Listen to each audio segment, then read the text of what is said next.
months.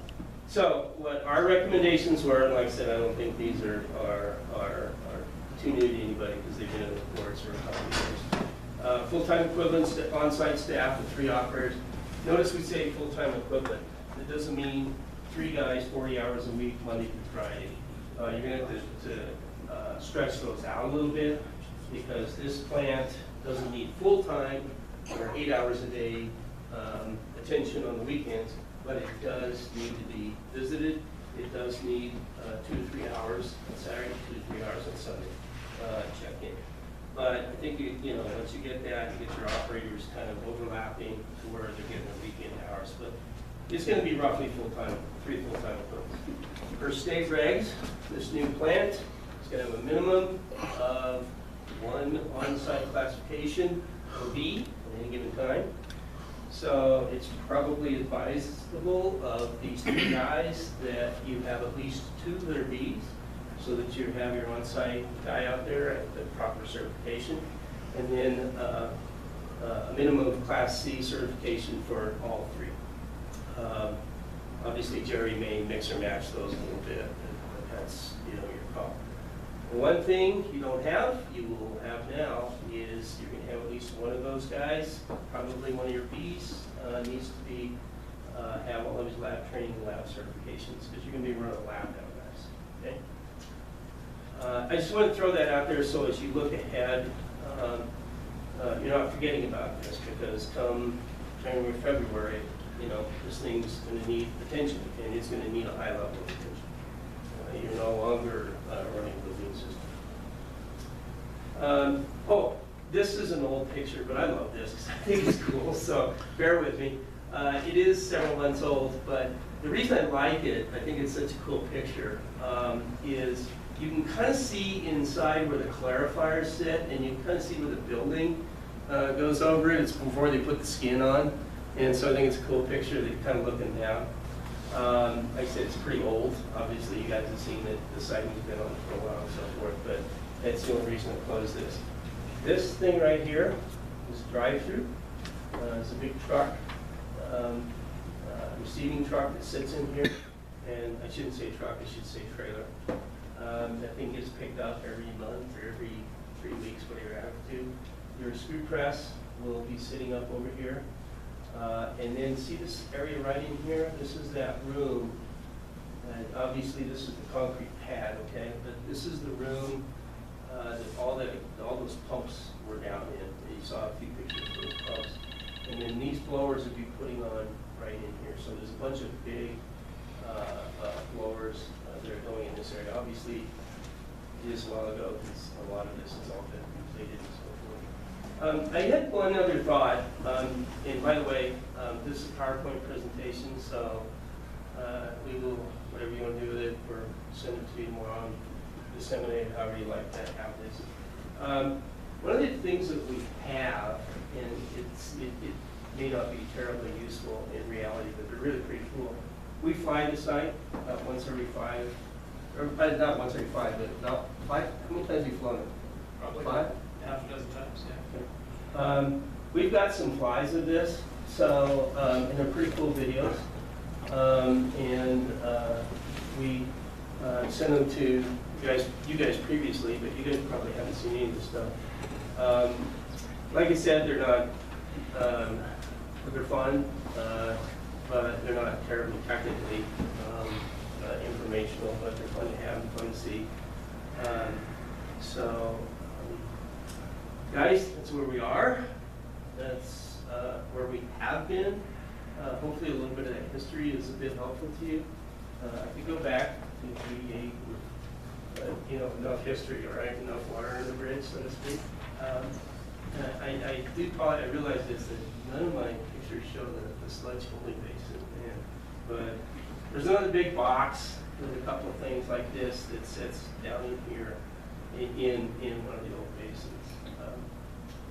So that's where the contractor is. He's done reasonably well. I don't know that I'd give him an A, but maybe B minus. But he's had to redo some work. He's had to some concrete trucks, he's had a few things rejected. And he gets work rejected, he didn't too terribly pushy about, you know, arguing with us and simply progress the work.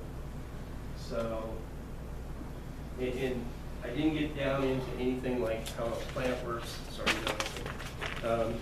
Jonathan's probably here that wants to talk how this works, but that's a lecture for another day. So, whatever you guys want, whatever you guys, I thank you for letting us come tonight. We love to talk about this stuff. We love to talk about where we are. The last time the board invited us was about a year ago, I think. So, John, you know, up until, when did they start the metal building? It was delivered in May. Delivered in May, and they started erecting it late May, early June. Yeah, so we're about, you know, about 2 months into the construction of the main building. Up until that point, all that really happened down here, it was pouring concrete like crazy. And we get deliveries of equipment that was stored on site. But yeah, it just took a while for things to really take shape. well, we expect that, all right? We knew the first 7 to 8 months of construction was going to look like grind. It was pure grind. It was backhoes and loaders and trucks and moving dirt and pouring concrete. And guys, well, there's some piping. There's piping underneath a lot of this stuff under here, even way down the ground. But the construction for the first over half is just, it looks like a grind. Obviously it's boring, but it's what the wastewater plant is next. 90% of this facility is below a curb. So the building permitting process is kind of different, and it comes out in a phased manner and things like this. You don't get that, go down and pull a whole building permit, build a building. You pull what we call an F&F first. And for instance, I don't think we even issued the final building permit till, gosh, several months ago. Yeah. But the reason for that is that you're building most of this off of your F&F. And then your electrical and your plumbing components start coming. And then your final building permit doesn't get issued until probably the last 6 months. It's the way these go. They're just not like a building, commercial building, Walmart or anything like that. And so, yeah, the first 6 to 8 months is just a grind. But things in the second half, or last third, I should say, really happen fast. Because you saw all that expensive equipment start showing up on site. There's several pieces of equipment in there that are hundreds of thousands of dollars pieces of equipment.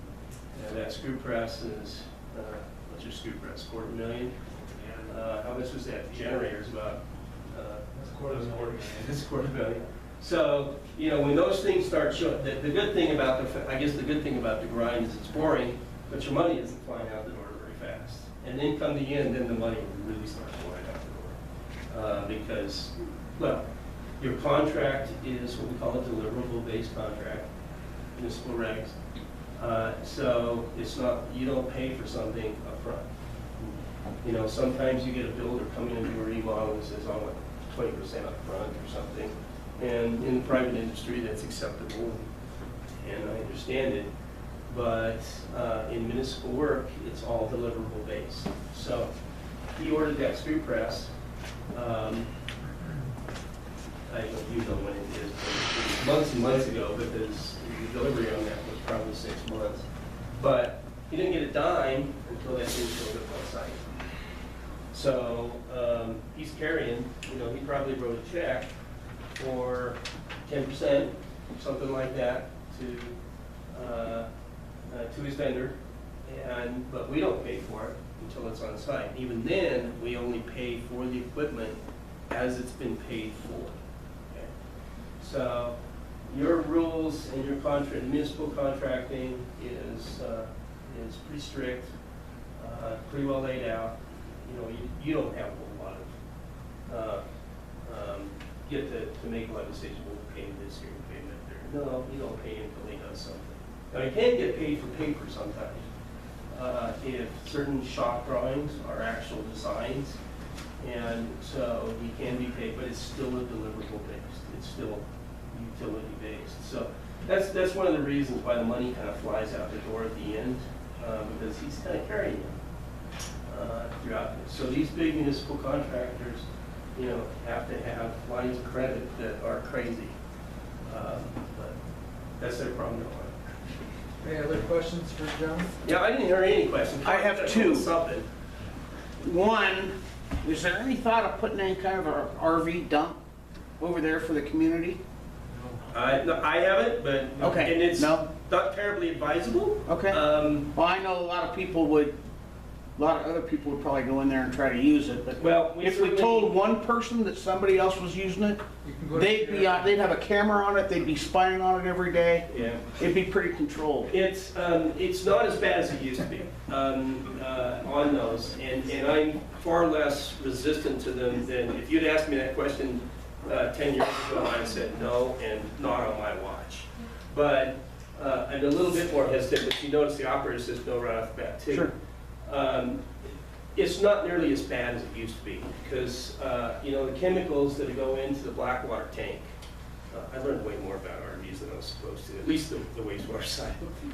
They have a Blackwater and a gray water tank, and they use a lot of chemicals in there. A lot of the stuff that came out very early was potentially very destructive to a wastewater plant because it's a disinfectant.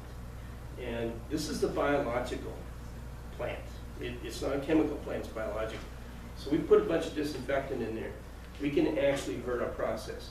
Now, the EPA, in their infinite wisdom, has really clamped down in the last decade or so.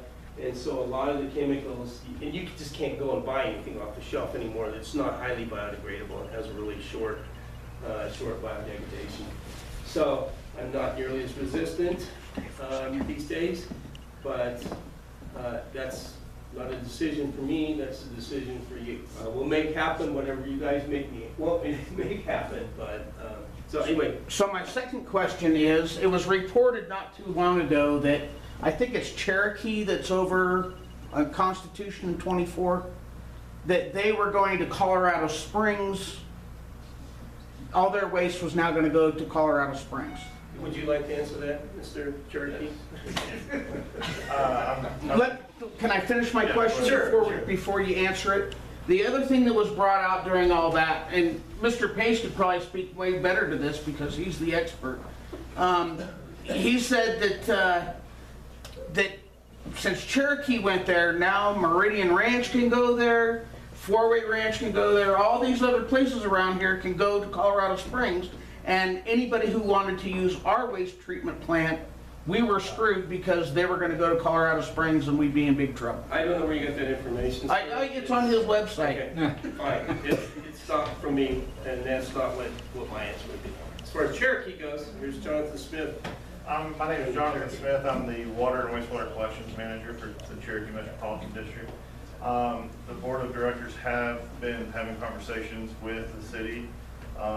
They're very preliminary on discussing options to possibly have service with the city. As far as those other things, I've never heard those. Those are falsehoods in my opinion. But Thank you. My Appreciate it. understanding, yeah, that's my I understanding. watched their presentation to CSU board. And it's my understanding that the board, CSU board told them that water would be the first thing, if anything, and that would be 2022. And then wastewater, if it followed, would be 2025. So is that your guys' plan? Well, the district is up against the wall with that TDS limit that we have to discharge into Upper Black. So that was, some of the thought was if we don't discharge into Upper Black, you don't have to build a TDS plant. But the talks with the city are so preliminary, we don't even have numbers on anything. I couldn't guess to say which one would come first because of some other agreements that we have and stipulations that we have. It's not as easy as we just divert the waste because I think one of our lines is 6 foot away from the city's line. And it's not as easy as just dumping it into that line and we're done with it because of some of our water rights that we have and other stipulations. Do we answer your question? or- Yes, thank you very much. We had the Mr. Cherokee here tonight. Perfect. Answer that for you. Absolutely perfect, thank you. Jonathan, do you have a question?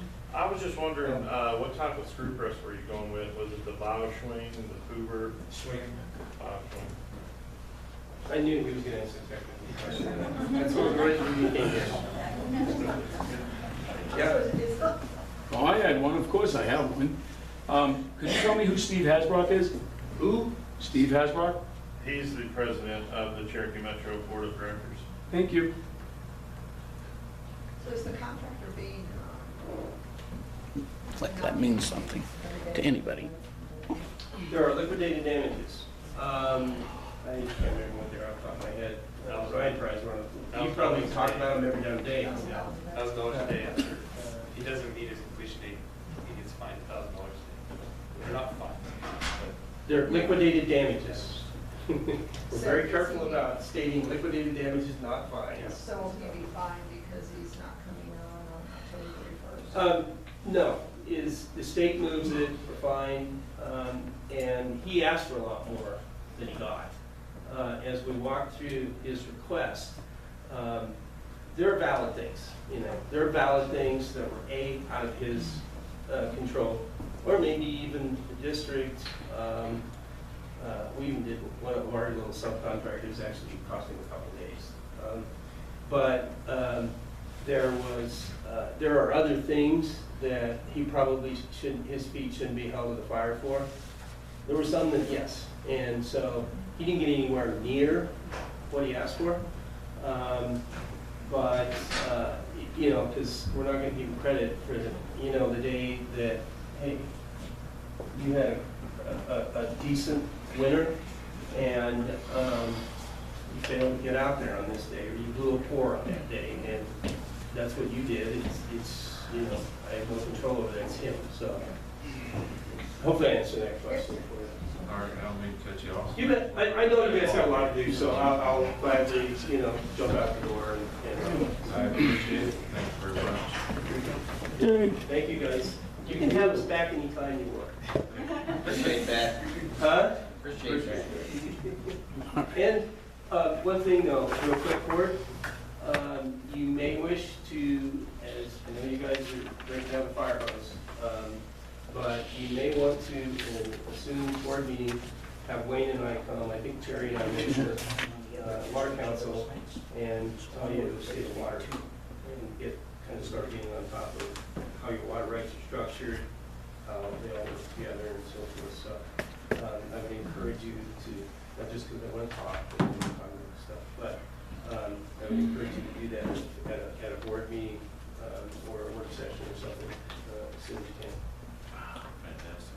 Thanks, John. Appreciate that. You're welcome.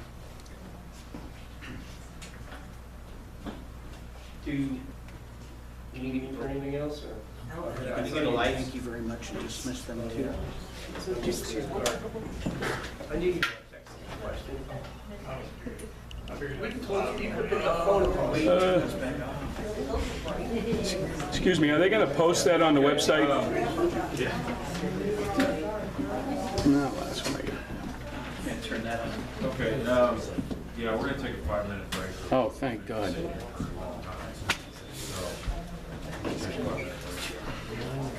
You want anything? That's about 9 o'clock.